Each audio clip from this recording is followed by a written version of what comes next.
जय माता की जय श्री रामचंद्र जी की। देखो मेरे दोस्तों भाइयों, आज मैं अच्छी कहानी बताने जा रहा हूँ। सुनने योग्य है और आप सुनिए। प्रेम की कहानी है, एकता का बल है। हिंदू भाइयों ध्यान से सुनना इस कहानी को। मैं एक दोहा बोलने जा रहा हूँ। जहाँ दया वहाँ धर्म, और जहाँ धर्म वहाँ प्रेम, और जहाँ प्रेम वहाँ ईश्वर। अगर प्रेम है तो ईश्वर है, और प्रेम नहीं है तो ईश्वर नहीं होता है। और जहाँ भेदभाव वहाँ अधर्म, और जहाँ अधर्म से वहाँ प्रेम नहीं है, और जहाँ प्रेम नहीं है वहाँ ईश्वर का वास नहीं होता है। इसलिए मेरे भाइयों, इस दुनिया में प्रेम की मानवता लाओ। प्रेम अमर है, सतयुग द्वापर त्रेता और कलयुग में भी प्रेम एक बल है। अगर प्रेम है तो दुनिया मुट्ठी में है।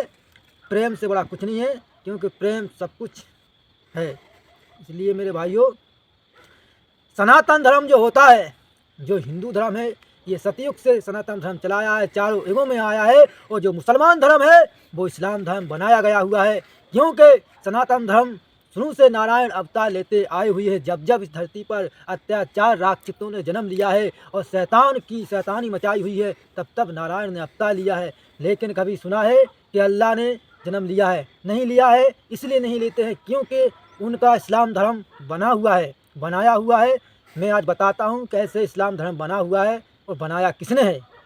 तो सुनिए, ये इस्लाम धर्म जो बना हुआ है, जब राम ने रावण को मारा था तो रावण के पूरे वंशक को मार दिया था। रावण ने अपने पूरे मिटवा दिए थे, रामचंद्र जी ने मिटा दिए थे, सबको मार दिया था, सबका उद्धार हो गया था। लेकिन कभी आप सभी लोग रामायण को देखते हैं, विभीषण नहीं मरा हुआ था और ना शूर्पणखा मरी हुई थी।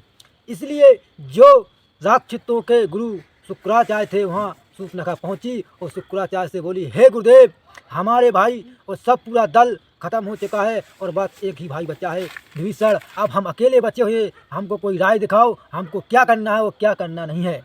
तो शूर्पणखा को राय गुरु शुक्राचार्य ने दिखाई। गुरु शुक्राचार्य जो रेगिस्तान को ले गए। रेगिस्तान में शिवलिंग थी।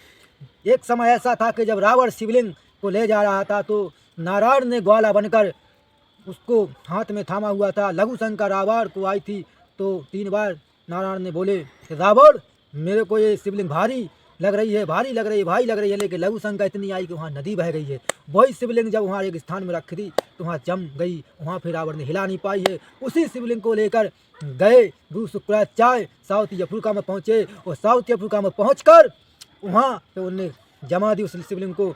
और शूर्पणखा से कहा यहाँ मक्का बनाइए, वहाँ उनने मक्का बना दिया है, मदीना बना दिया है। और फिर गुरु शुक्राचार्य ने कहा है अपन एक इस्लाम धर्म बनाएंगे। तो शूर्पणखा ने कि जब बच्चे हुए तो उनने अलग से इस्लाम धर्म बना दिया और शिव शंकर को कैद कर लिया। लेकिन शिव शंकर ने आकाशवाणी में बोल दिया कि जिस दिन भी इस मक्का मदीना में हिंदू भाई एक लोटा क्या, एक बूंद भी हमारे शिवलिंग पर चढ़ा देगा तो मुसलमानों का विनाश हो जाएगा।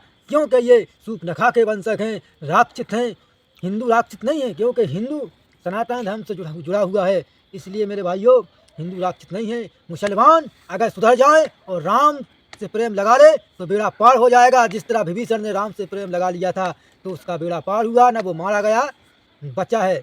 इसलिए विभीषण की तरह मुसलमान राम से प्रेम लगा लो। मैं मानता हूँ कि अल्लाह ईश्वर एक ही नाम, सबको सलमत दे भगवान। मैं इस बात को मानता हूँ कि अल्लाह ईश्वर एक है, लेकिन भगवान को मजबूरन अल्लाह बनना पड़ा था। जो ताजिया बोलते हैं लोग बाग, वो ताजिया भी एक जो है वो मुसलमान है, लेकिन वो एक कुंभकर्ण है।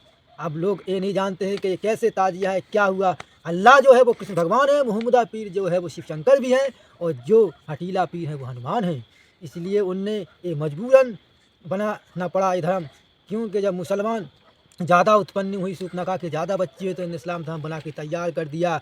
तो एक जो ताश की गिड्डी होती है, बादशाह और बेगम और दुप्पी और एक्का। जो दुप्पी होती है वो गुर्राट होती है, और जो एक्का होता है वो ताजिया होता है, और जो बादशाह है वो राजा है, और बेगम है जो वो रानी है। जिस तरह जंगल का राजा शेर होता है, मगर मेरे भाइयों शेर जंगल का राजा ही कहलाएगा। हाथी या गैड़ा हाथी कितना ही बलशाली क्यों ना हो, लेकिन राजा कहा जाएगा तो जंगल का शेर ही कहा जाएगा। इसलिए जो बादशाह था और जो बेगम था ये राजा रानी थे, और जो दुप्पी और इक्का थे ये गुर्राट और ताजिया थे। लेकिन इक्का महाबलशाली था, 52 पत्ता का सबसे बड़ा इक्का कहलाता है। लेकिन इक्का तो है बड़ा, लेकिन राजा तो बादशाह ही कहलाएगा।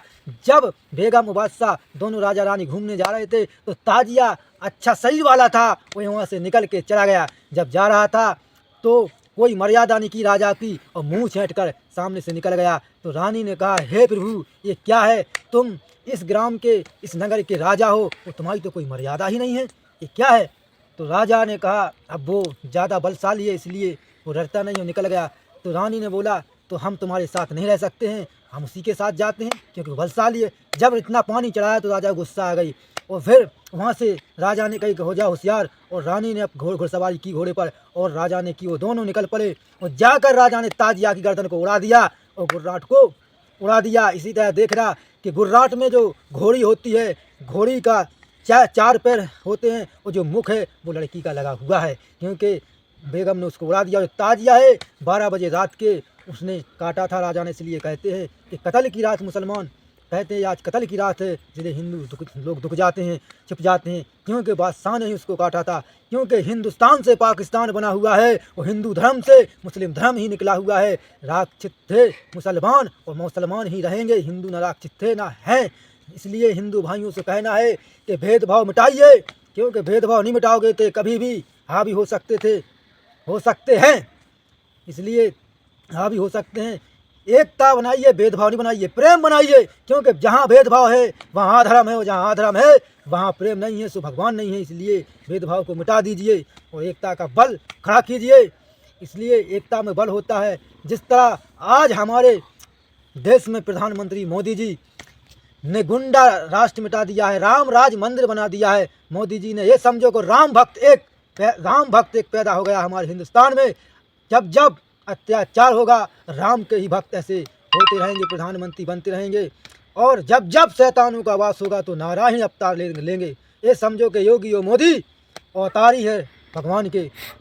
कोई इस भारत में दुखी नहीं है, क्योंकि खुलेआम इंसान घूम रहा है, बच्चे से बच्चा, चोरी चपाटी गुंडागिर्दी हर चीज़ मोदी ने मिटा दिया है। और आखिर चाहती क्या है जनता? इससे अच्छा और क्यों नहीं हो सकता है कि खुलेआम घूम रहे हैं। ना तो पहले का ज़माना ये था कि कहीं भी जाए तो लड़कियां बल उठ जाता था, इंसान कहीं से जाए तो लूट लेते थे, रातों रात डकैती गिर जाती थी। क्या था? अत्याचार था। और क्या था? वो क्या समय था जो इंदिरा गांधी थी और कांग्रेस सरकार थी। कहते हैं कि कांग्रेस सरकार हिंदू होकर भी मुसलमान से शादी की। ऐसा क्यों? अब को हिंदू भाई हैं, भाई तो हैं, लेकिन भाई का मतलब तो समझो कि कहाँ से कैसे भाई हैं, इसका मतलब समझो। इसलिए कांग्रेस सरकार ठीक है अपनी जगह और भाजपा ठीक है, हर सरकार ठीक है, लेकिन धर्म की ओर से चलिए। धर्म की ओर से चलोगे तो कभी कोई मंत्री नुकसान में नहीं जाएगा, क्योंकि धर्म अमर है, चारों युगों में धर्म अमर रहा है और अमर ही रहेगा। क्योंकि मोदी जो काम कर रहा है बहुत अच्छा और बढ़िया काम कर रहा है। धर्म की ओर मोदी ले जा रहा है जनता को, क्योंकि धर्म अमर है और धर्म से बड़ा कुछ भी नहीं है। इंसान को मरना वो जीना है, जीव जंतु को मरना जीना है। अमर है तो सिर्फ धर्म है, अमर है। इसलिए जिंदाबाद श्री रामचंद्र जी, जिंदाबाद और मोदी जी जिंदाबाद।